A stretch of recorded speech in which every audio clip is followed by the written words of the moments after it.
A ver, ya me ingresaron las dos ruanitas. Kiara no está, Leonel sí ingresó, Joaquín no está, Alejandra. Muy bien. Muy bien.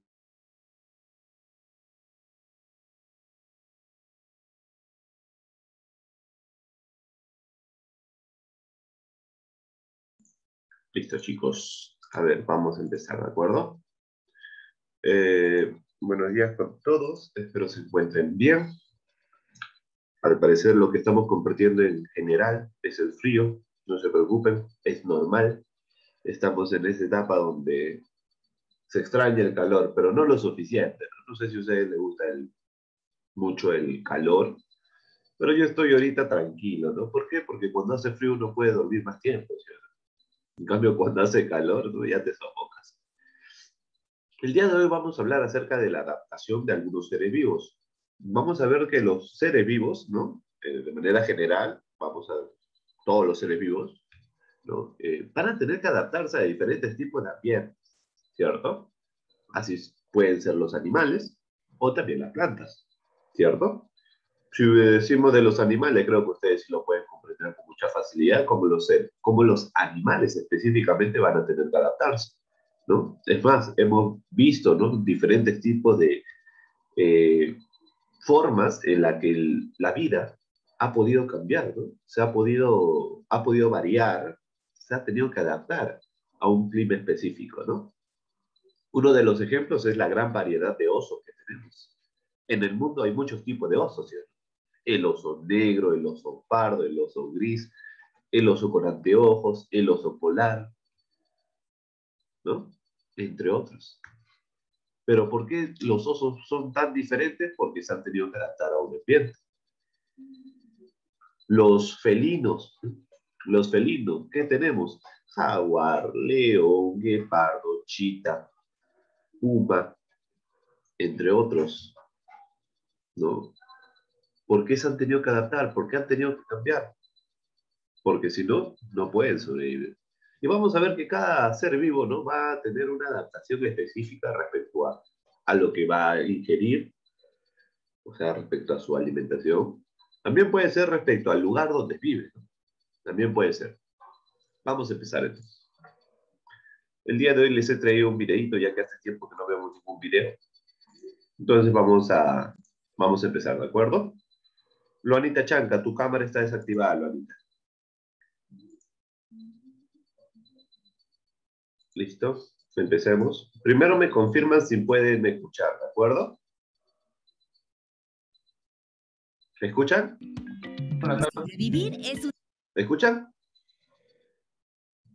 Sí, profesor. Listo. Sobrevivir es un imperativo en la naturaleza. En todos los ecosistemas hay algo en común. Los organismos que mejor se adaptan al medio ambiente son los que sobreviven.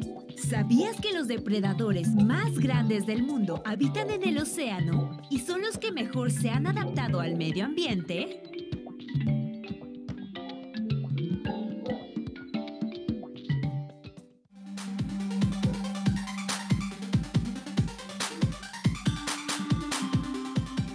Ciencias y tecnología, biología, primer grado, bloque 1, 2. La evolución de los seres vivos. Adaptaciones para la vida. Algunas características de los animales y plantas llaman mucho nuestra atención. ¿Has visto alguna característica de cierto animal o planta que te parezca extraordinaria o sorprendente? Por ejemplo, insectos que parecen pequeñas ramas, peces que presentan llamativos colores o bien mamíferos que vuelan.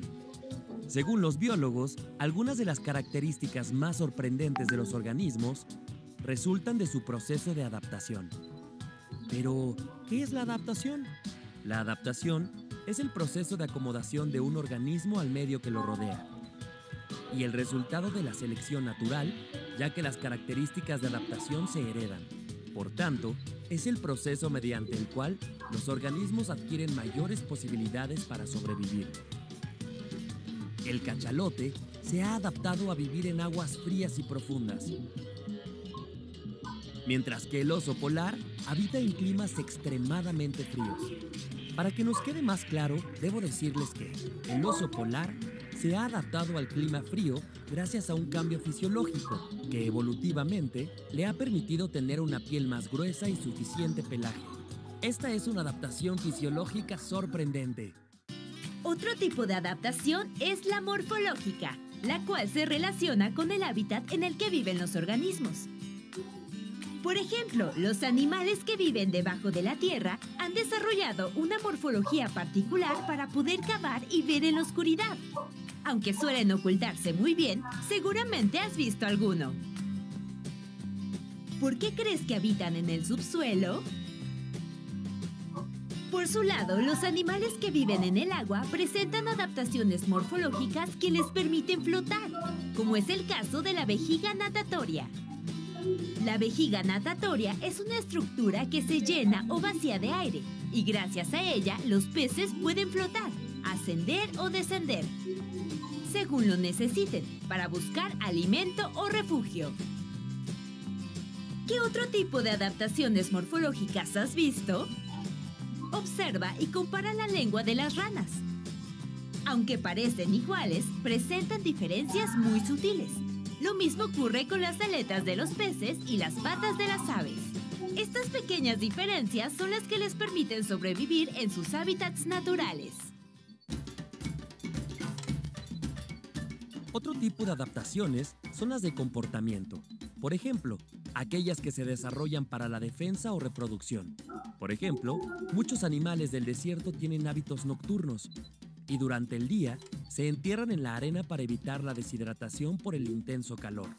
O como el castor, que cuando percibe una amenaza, golpea el agua con su cola para advertir a los demás del peligro. Como ves, en la naturaleza, la adaptación permite la sobrevivencia de las especies.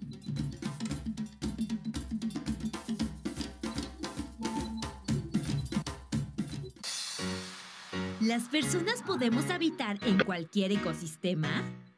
Realmente no, porque si bien somos capaces de adaptarnos a muchos climas, no podemos vivir debajo del agua.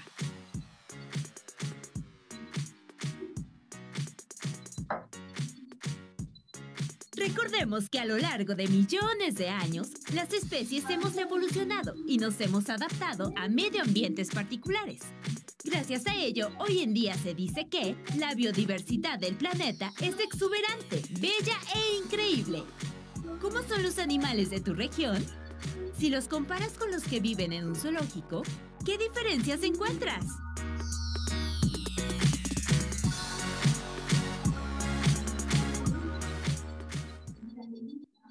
¿Listo?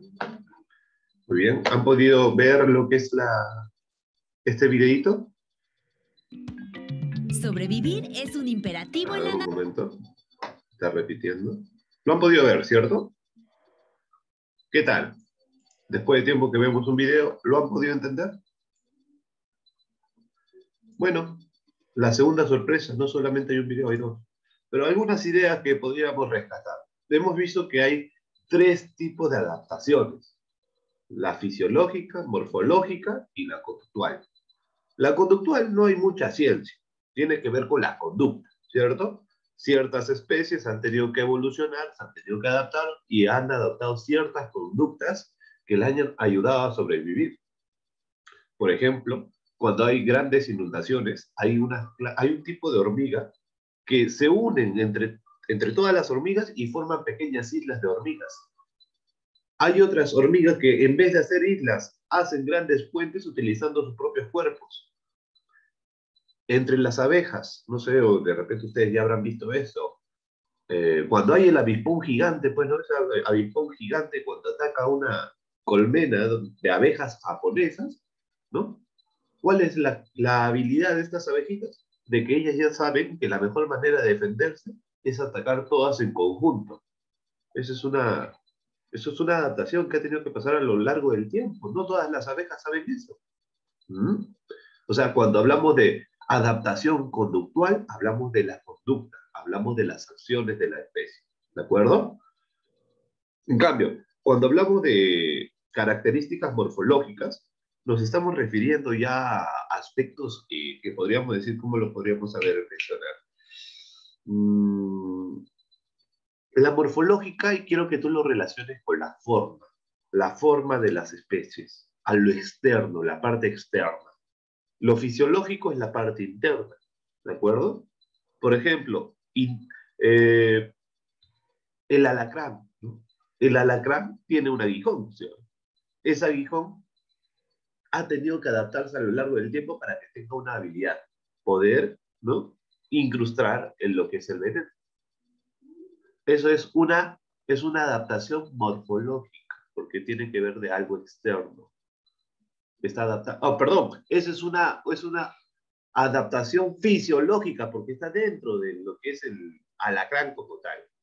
Pero, por ejemplo, te dijeron lo que es el topo, ¿sí o no? ¿El topo dónde vive? Vive en el subsuelo, ¿cierto? Y ha tenido que adaptarse a ello. Cuando hablamos ya de vivir dentro del suelo, imagínense, si está viviendo en el subsuelo, ¿tendrá la misma piel? ¿Tendrá la misma piel que un topo ordinario? Obviamente que no. Ahí estamos ya hablando de la morfología, de lo externo. ¿Te das cuenta? De fisiológico, interno, los órganos internos, cómo se van a adaptar. Y cuando hablamos de morfología, nos referimos a lo externo. ¿De acuerdo? Pero ahí, si te has dado cuenta, solamente te han hablado acerca de las adaptaciones de quiénes, de los seres vivos, ¿sí o no? Pero de los seres vivos que son de la clase animal y de los vegetales. Aquí está este video para que puedas entender lo de los vegetales. Me avisan, por favor, si pueden escuchar de la misma manera. ¿Escuchar? ¿Pueden escuchar? ¿Me confirman, por favor? Sí, profesor. Sí, Ya. profesor. Listo. Atentos, por favor.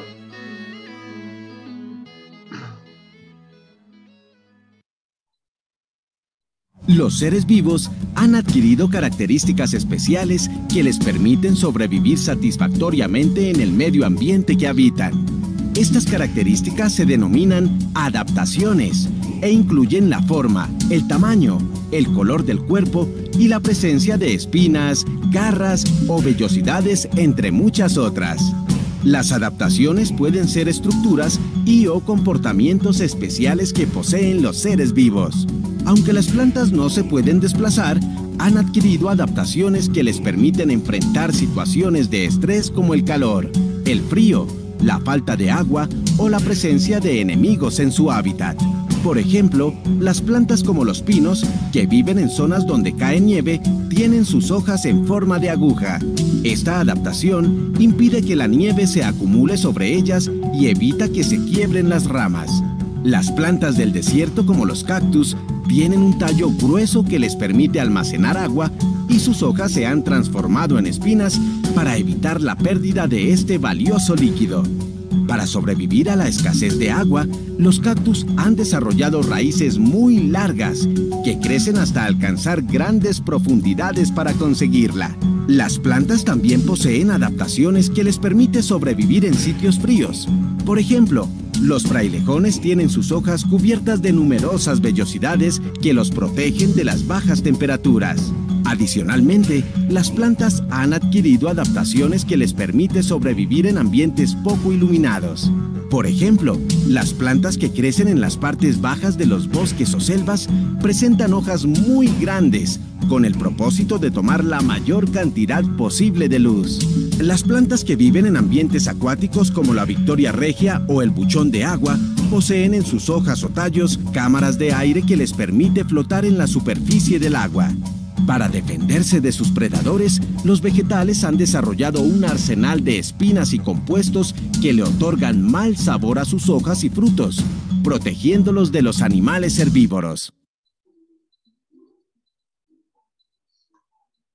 ¿Listo? Este es el segundo videíto. Muy bien. Hasta el momento, ¿alguna preguntita de repente que ustedes tengan respecto al video, tal vez? ¿O alguna duda? ¿O han podido entender todo? No creo, ¿o sí? Si yo les pregunto, por ejemplo, ¿por qué los vegetales también se han tenido que adaptar? ¿Ustedes qué responderían? ¿Qué tal si eso viene como pregunta de examen? A ver, ¿quién me respondería eso? ¿Por qué los vegetales también se han tenido que adaptar? ¿Qué dirían ustedes? Porque a veces no les llega la luz del sol. ¿Ya? Por el tema de la luz solar, muy bien, es un buen... Recordemos que en este caso la gran mayoría de vegetales se alimentan de la luz solar, ¿no? Entonces, por diferentes motivos, ¿no? Va a haber problemas para el tema de que ingrese la luz solar y justamente por ello van a tener que adaptarse, como el tema de la selva, ¿no? Hay algunas plantas que tienen unas hojas muy grandes para que puedan recibir la mayor cantidad de luz. Pero, ¿por qué más? ¿Por qué otro motivo también las plantas se han tenido que adaptar? ¿Solamente para recibir más luz solar? ¿Ustedes qué dirían?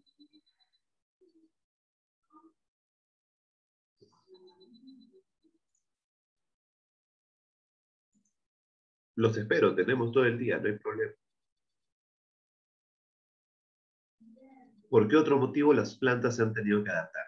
Uno, por la luz. ¿Qué más? Los escucho. Por el agua.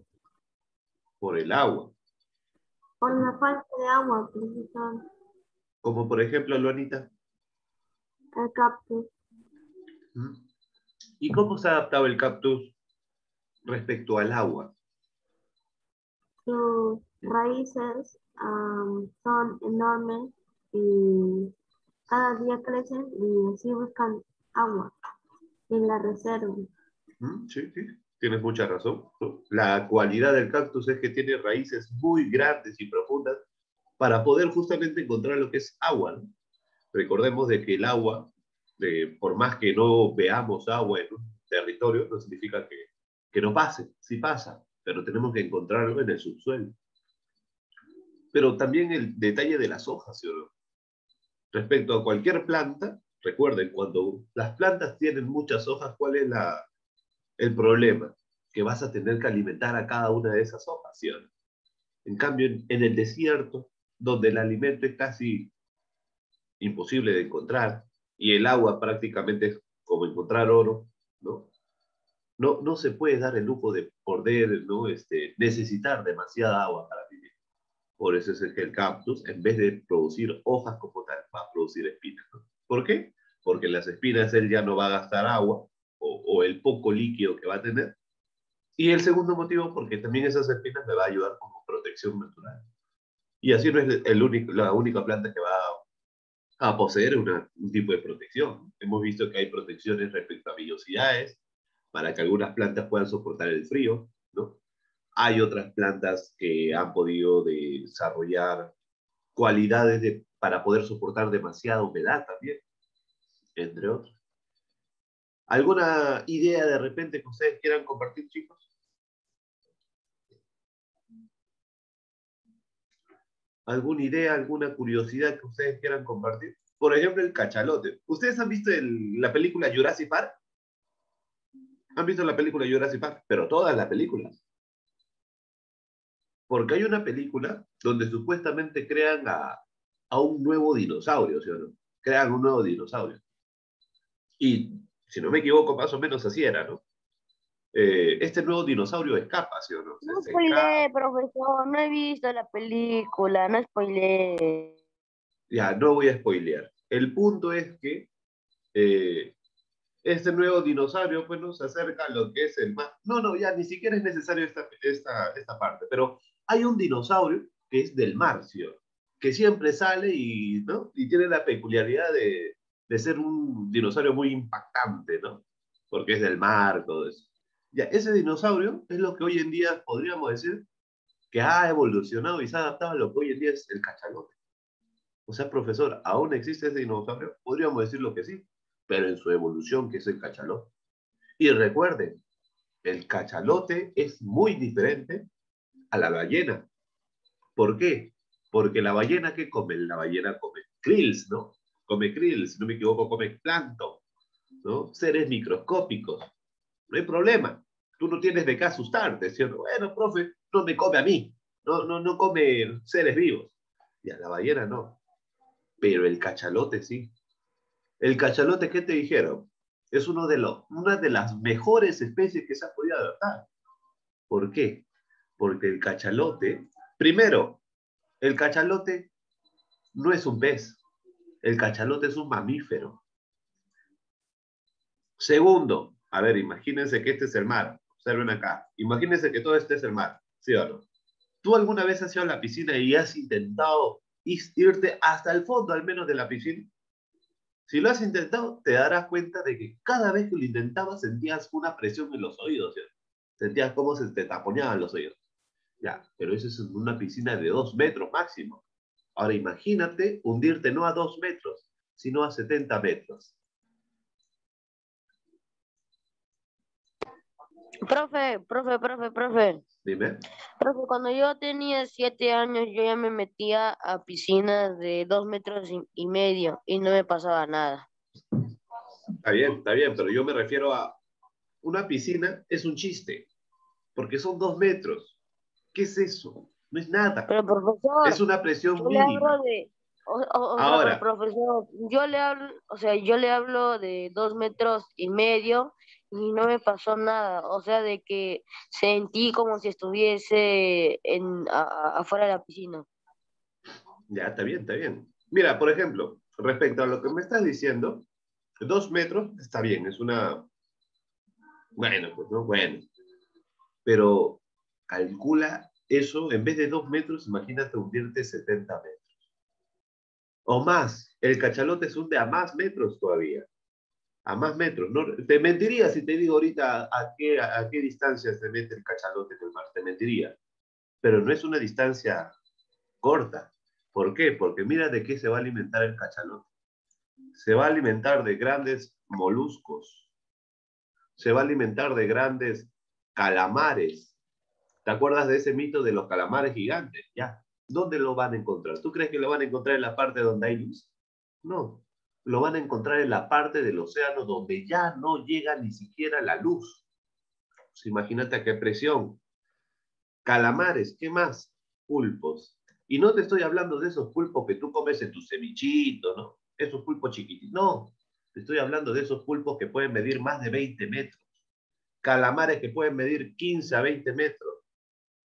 ¿Qué, profe? ¿Existen? Claro que sí. Claro que sí. Y se han encontrado muchas pruebas de que estos animales aún en la actualidad siguen existiendo.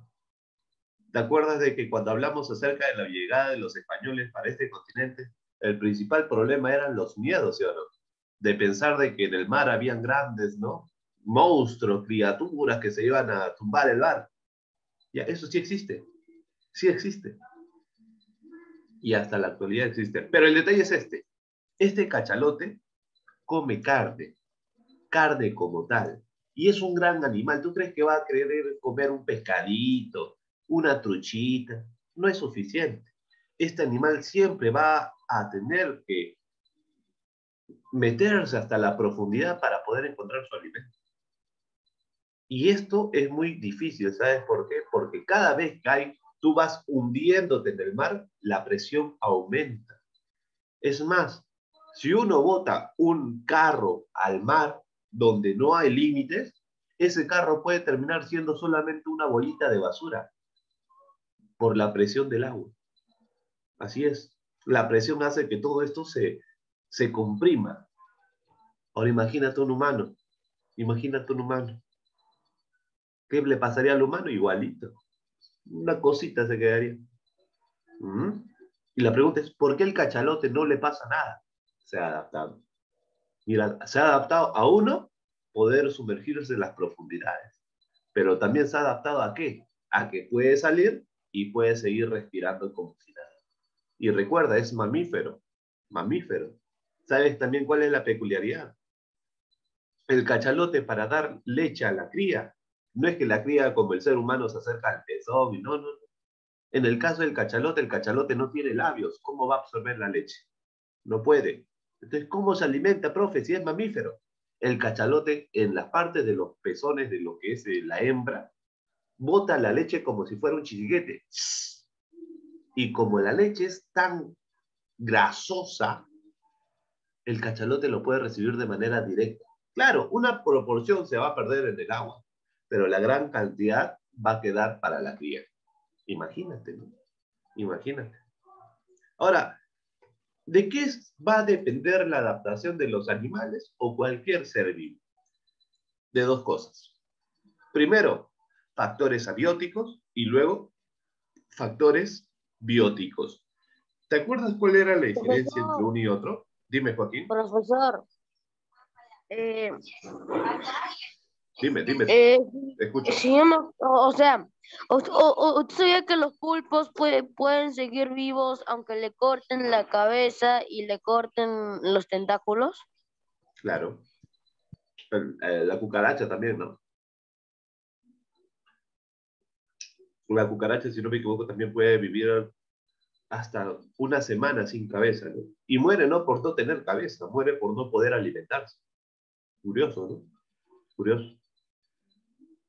En fin. Es más, dicen si hubiera un fin del mundo, ¿no? La única especie que sobreviviría sería la cucaracha.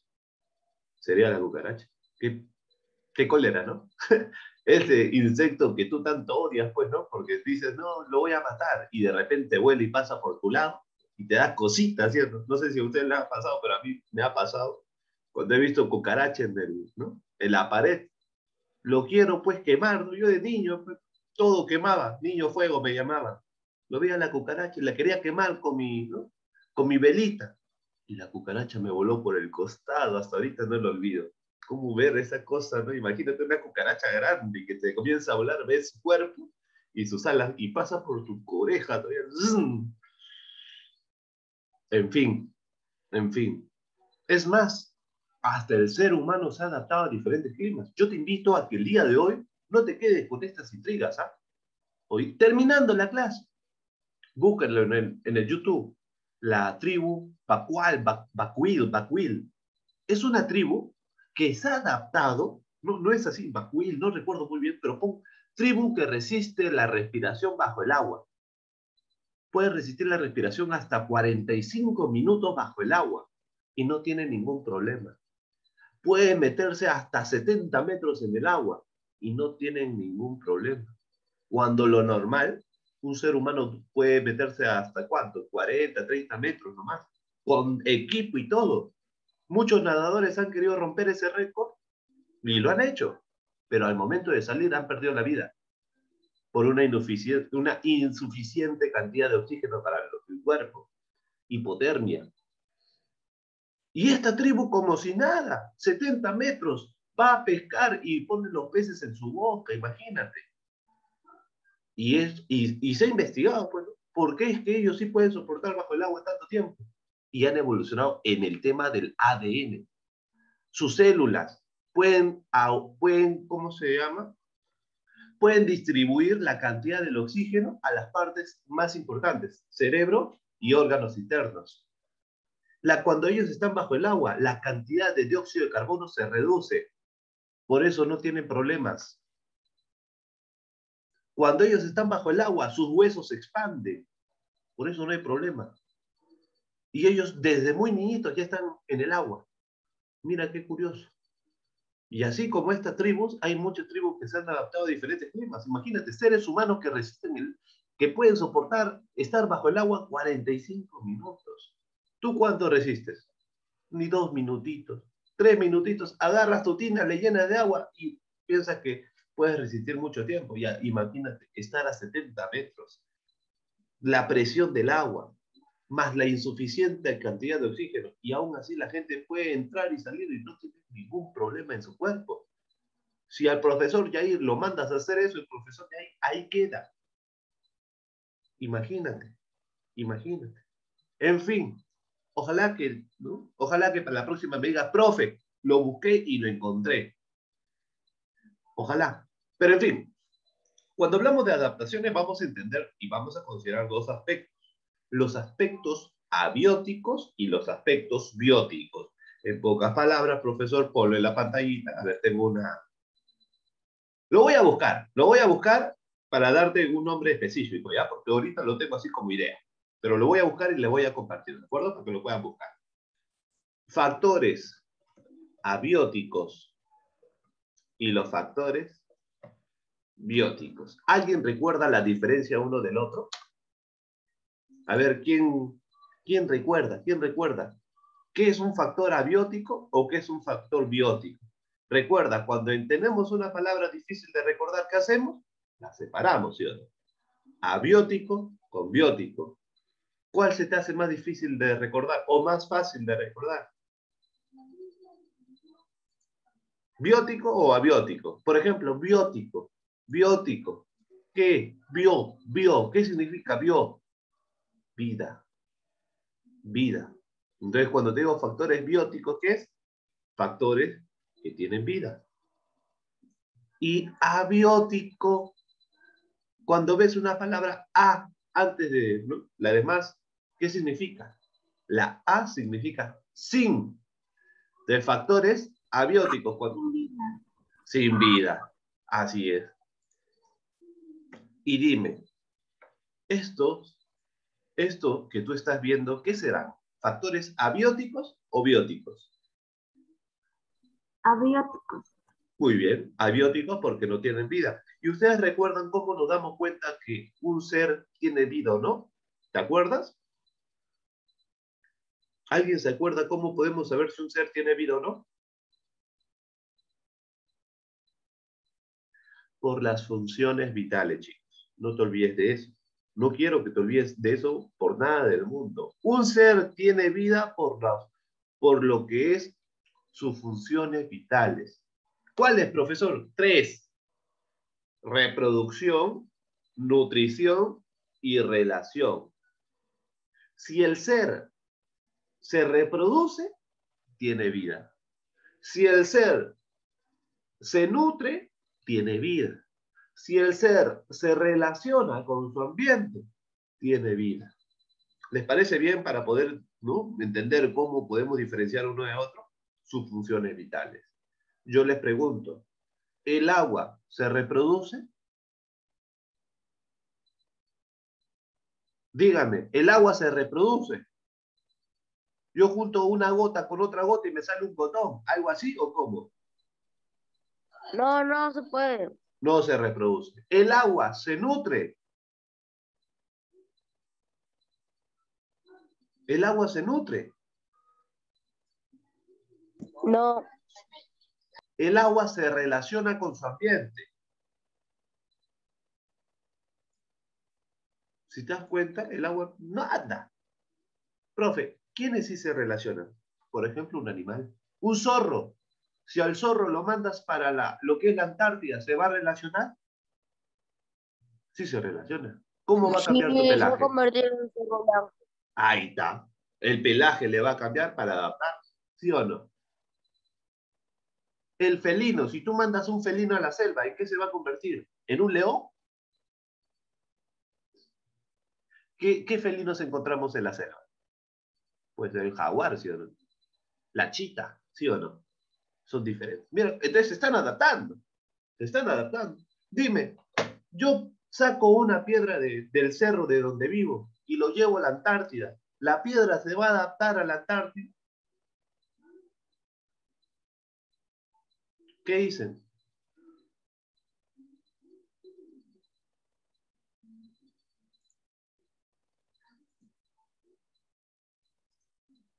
¿Me escuchan, chicos?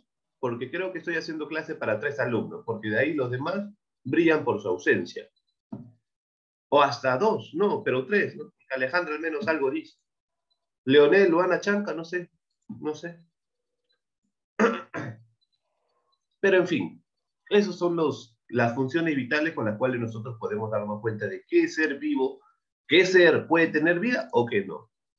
Cuando estamos hablando de las nubes, las precipitaciones, que son las lluvias, el suelo, el agua, las rocas, la temperatura, ¿no? La luz solar, todo eso son factores abióticos que no tienen vida, pero también van a ser importantes para lo que son las especies, ¿cierto?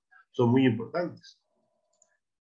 Y los que ves acá van a ser los factores bióticos. Y los dividimos en 3 partes, así de simple. Y esto lo hemos visto cuando hemos trabajado en lo que es la pirámide, no, la pirámide alimenticia no, la cadena alimenticia, ¿te acuerdas? Cuando hemos hablado acerca de la cadena alimenticia vimos animales productores, consumidores primarios, secundarios, descomponedores, etc. Cuando te hablo de lo que son factores bióticos, inmediatamente ahí están los 3 factores. Los productores producen producen. ¿Quién produce alimento? Los únicos que van a producir alimentos son las plantas, ¿cierto? Son la base de la cadena alimenticia, ¿cierto? Las plantas. ¿Por qué? Porque producen alimento. Después vamos a encontrar a los consumidores, o sea, lo que van a comer. Y vamos a encontrar, por ejemplo, lo que van a comer a las plantas, que son los consumidores primarios. Y a esos animales que comen plantas, ¿cómo se les llama? ¿Recuerdan su nombre? Herbívoros. Herbívoros, muy bien. Pero esos herbívoros también van a ser alimento para otros consumidores. ¿Para qué consumidores van a ser alimento los herbívoros?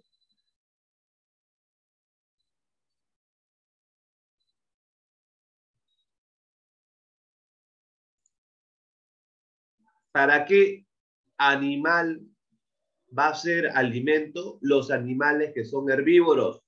Para los carnívoros. Ahí está, Luanita, muy bien, para los carnívoros.